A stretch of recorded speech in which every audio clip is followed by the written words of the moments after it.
السلام علیکم ورحمۃ اللہ وبرکاتہ۔ میں قرآن مجید سے سورہ الاحزاب کی مختصر تفسیر بتاتا ہوں، تشریف رکھتا ہوں۔ معزز محترم پیاری بھائی اور بہنوں، بڑے بڑے مفسرین عالموں واس محفل کرتے ہیں، لیکن ایک عالم نے نبی صلی اللہ علیہ وسلم کی بات پر ذرا سی غلطی ہونے کی وجہ سے اس کو دیش سے علیحدہ کر دیا، چلا دیا۔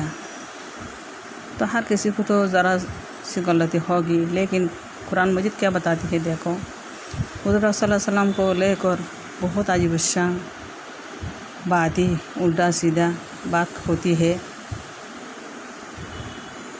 یہ قرآن مجید میں کیا کیا بتائی، ہر کسی کو دیکھنا لازم ہے، سمجھنا لازم ہے، عمل کرنا ضروری ہے۔ حضور پاک صلی اللہ علیہ وسلم کی قوت کے بارے میں کیا خدا نے بتائی، اور حضور پاک صلی اللہ علیہ وسلم کیسے ہی قوت والی تھی، یہ قرآن میں موجود ہے۔ جو عالم بار بار واس میں وہ کہتی ہے، مولانا محدث حضری صاحب، جو وہ بشو نبی، ہر بات پر بشو نبی بولتے ہیں، لیکن نبی کے نام جب سنیں سب کو درود شریف پڑھنا واجب ہے۔ نبی صلی اللہ علیہ وسلم کے نام سن کر جو سنے ہو، جہاں بھی سنے وہاں درود شریف پڑھنا واجب ہوتی ہے۔ لیکن وہ عالم محدثین بڑا عالم ہے، بات بہت حسین جمیل ہے، بہت حسین سے واس محفل کرتی ہے، لیکن حضور پاک صلی اللہ علیہ وسلم کے جب نام لیتے ہیں درود شریف نہیں پڑھتی، یہ ایک بڑا غلطی ہے۔ اور وہ قوت کے بارے میں جو بات بتائی تھی، وہ قوت بالکل صحیح تھی۔ وہ قوت یہ میں بتاتا ہوں قرآن مجید سے، 500 صفحہ 500 سورہ الاحزاب 567 میں، باقی فوائد صفحہ میں میں تفسیر بتاتا ہوں۔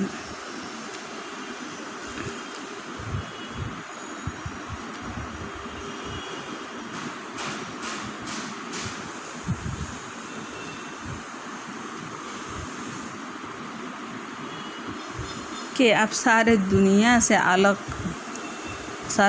الگ غارے اور پہاڑوں میں جا کر خدائے واحد کی عبادت کیا کرتے تھے، اور یہ اللہ کے نیک بندے آپ کے لیے تواشا کرتے تھے، اور عبادت الہی اور سکون قلبی کے حصول میں آپ کی امانت اور امداد کیا کرتی تھی۔ زندگی کے اس طول عرصہ میں جو دوسرے لوگوں کے لیے عموماً نفسانی جذبات کی انتہائی ہنگائی چیزوں کے اٹھ کر ختم ہو جانے کا زمانہ ہوتا ہے، کوئی مان اور کڑا سے کڑے متعصب دشمن بھی ایک حرف، ایک نقطہ، ایک شوشہ آپ کے پیغمبر نعصمت اور ہر ایک عادت، عفاف اور پاکیزگی کے خلاف نقل نہیں کر سکتا۔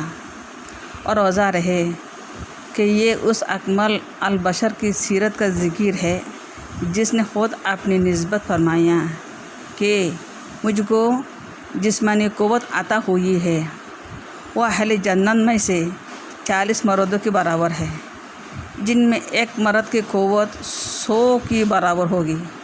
گویا اس حساب سے دنیا کے 4000 مردوں کے برابر قوت حضور صلی اللہ علیہ وسلم کو عطا فرمائی گئی تھی، اور بے شک دنیا کے اکمل ترین بشر کے تمام روحانی جسمانی قوتیں ایسی ہے، اعلیٰ اور اکمل پیمانہ پر ہونی چاہیے۔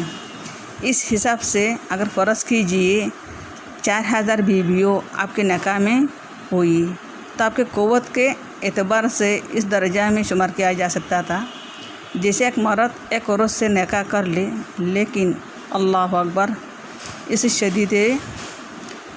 شدید ریاضت اور ضبط نفس کا کیا ٹھکانہ ہے کہ 53 سال کی عمر اس تجرد یا زہد کی حالت میں گزار دی. پھر حضرت خدیجہ کی وفات کے بعد اپنے سب سے بڑے جان نثار اور وفادار رفیق کی شہزادی حضرت عائشہ صدیقہ سے عقد کیا. ان کے 108 بیوائی آپ کے نکاح میں آئی. وفات کے بعد 9 موجود تھی جن کے اسماء گرامی یہ ہے: حضرت عائشہ رضی اللہ عنہا، حضرت حفصہ رضی اللہ عنہا، حضرت سودا رضی اللہ عنہا، حضرت ام سلمہ رضی اللہ عنہا، حضرت زینب رضی اللہ تعالیٰ عنہا، حضرت ام حبیبہ رضی اللہ عنہا، حضرت جریرہ رضی اللہ تعالیٰ عنہا، حضرت صفیہ رضی اللہ تعالیٰ عنہا، حضرت میمونہ رضی اللہ تعالیٰ عنہما اور وہ ارزاہین. ان میں پچھلی 3 قریشی نہیں، دنیا کا سب سے بڑا بے مثال انسان جو اپنے فطری قوا کے لحاظ سے کم از کم 4000 بیویوں کے مستحق ہو. کیا 9 کا وعدہ دے کر کوئی انصاف پسند اس پر کثرت ازواج کا الزام لگا سکتا ہے؟ پھر جب ہم ایک طرف دیکھتے ہیں کہ آپ کی عمر 53 سال سے متجاوز ہو چکی تھی، باوجود عظیم الشان فتوحات کے ایک دن پیٹ بھر کر کھانا نہ کھاتے تھے جو آتا اللہ کے راستہ میں دے ڈالتے. 1/3 فقیر و فاقہ سے پیٹ کو پتھر باندھے. مہینوں ازواج مطہرات کے مکانوں سے دعا نہ نکلتا، پانی اور کھجور پر گزارا چلتا. روز پر روز رکھتے کہ یہ دن افطار نہ کرتے. راتوں کو اللہ کی عبادت میں کھڑے رہنے سے پاؤں پر ورم ہو جاتا. لوگ دیکھ کر رحم کرنے لگتے. عیش اور طرف کا سامان تو کجا. تمام بیویوں سے صاف کہہ دیا تھا کہ جیسا حیرت کی زندگی پسند ہو ہمارے ساتھ رہو، جو دنیا کا عیش چاہے رخصت ہو جائیے. انہیں حالات کے باوجود دوسری طرف دیکھا جاتا ہے کہ سب ازواج کے حقوق ایسے اکمل و حسن طریقہ سے ادا فرماتے جس کا تحمل بڑے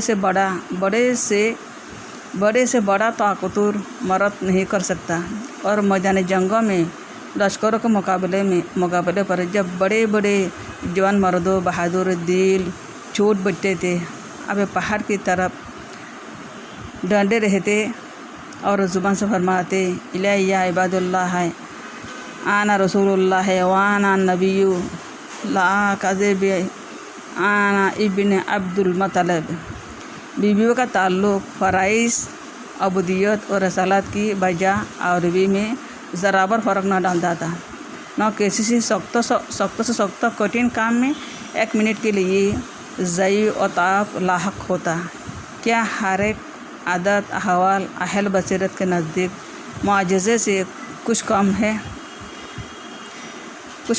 حقیقت میں جس طرح آپ کا بچپن اور آپ کی جوانی کی ایک معجزہ تھی، بڑھاپا بھی ایک معجزہ ہے.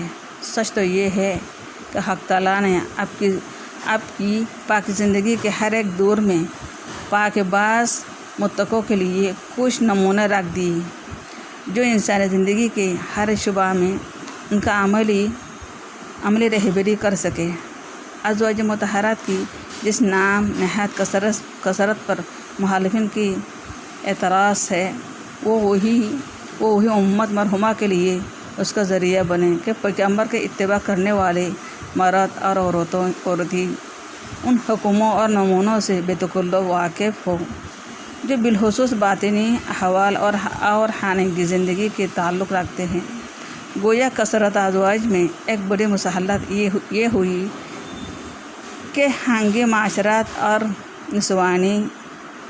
نسوانی مسائل کے متعلق نبی کے احکام اور اسوہ حسنہ کی اشاعت کافی حد تک بے تکلف ہو سکے. نیز مختلف قبائل و طبقات کی عورتوں کے آپ کی خدمت میں رہنے سے ان کے قبائل اور جماعتوں کو آپ کی دامادی کا شرف حاصل ہوا اور اس طرح اس کی وحشت اور نفرت بھی کم ہوئی. اور اپنے کنبہ کی عورتوں سے آپ کی پاکدامانی، خوبی اخلاق، حسن معاملہ اور بے لوث کردار سن کر اسلام کی طرف رغبت بڑھی، شیطانی شوق اور ادھم کا ازالہ ہوا، اور اس طرح خدا کے عاشقوں، آپ کے وفاداروں اور دنیا کے ہادیوں کی وہ عظیم الشان جماعت تیار ہوئی، جس سے زیادہ پرہیزگار اور پاک باز کوئی جماعت بجز انبیاء کے آسمان کے نیچے کبھی نہیں پائے گی، اور جو کسی برے کیڑے رکھنے والے کی تربیت میں محل تک کہ تیار ہو سکے۔ اللہ پاک ہم سب کو سمجھنے کے قابل بنائیے۔ بہت عجیب باتیں ہے قرآن میں ہر جگہ حضور صلی اللہ علیہ وسلم کی باتیں ہیں۔ ایک قرآن مجید لائی ہے حضور صلی اللہ علیہ وسلم نے اور قبول کیے حضور صلی اللہ علیہ وسلم نے۔ تفسیر جب پڑھے تو سمجھے، ترجمہ تفسیر روبرو کیا بتا دی خدا نے۔ قرآن مجید میں روبرو خدا نے اللہ پاک کے حضور صلی اللہ علیہ وسلم کی ایک عجیب الشان باتیں واقعہ بتائی۔ اللہ پاک ہم کو سمجھنے کے قابل بنائیے۔ میں نے سورہ الاحزاب کی مختصر تفسیر بتایا ہوں، اور بھی بہت ہے تاکہ سب آدمی سمجھ سکے، قرآن سے باتیں دیکھ کر سمجھے۔ اللہ پاک ہم کو سب نے قابل بنائے۔ قوت دیکھیں یہ کیا کہا، یہ بتائی تھی یہاں بتائی جنت کی، وہ اہل جنت سے 40 مردوں کے برابر ہیں، 40 مردوں کے برابر، جن میں ایک مرد کی قوت 100 کے برابر ہوگی۔ گویا اس حساب سے دنیا سے 4000 مردوں کے برابر قوت حضور صلی اللہ علیہ وسلم کو عطا فرمائی کی تھی۔ اور سمجھ لو کہ کتنا ہی صبر شکر کیے تھے نبی صلی اللہ علیہ وسلم نے، اتنا قوت ہونے کے باوجود بھی کیسے صبر کی تھی۔ اس لیے یہ بات سچ ہے نہیں قوت کے بارے میں، آپ سمجھ لیں۔ محترمہ سب کو سلام پیش کرتا ہوں میں، اور بھی انشاءاللہ تعالی اگر لائک کرے، سمجھے، میرے باتوں پر پسند آئیے تو ہم انشاءاللہ اور بھی بیان کرتے رہوں گی، اور قرآن مجید آپ کے سامنے میں پیش کرتے رہوں گی، تلاوت دکھاتے بھی رہوں گی۔ دلیل ہے نہیں، میں آپ کے سامنے جناب معظم محترم کے سامنے انشاءاللہ تعالی میں قرآن مجید دلیل پیش کروں گی۔ الحمدللہ۔ ان اللہ و ملائکتہ یصلون علی النبی یا ایھا الذین آمنوا صلوا علیہ وسلموا تسلیما۔ السلام علیکم و رحمۃ اللہ وبرکاتہ۔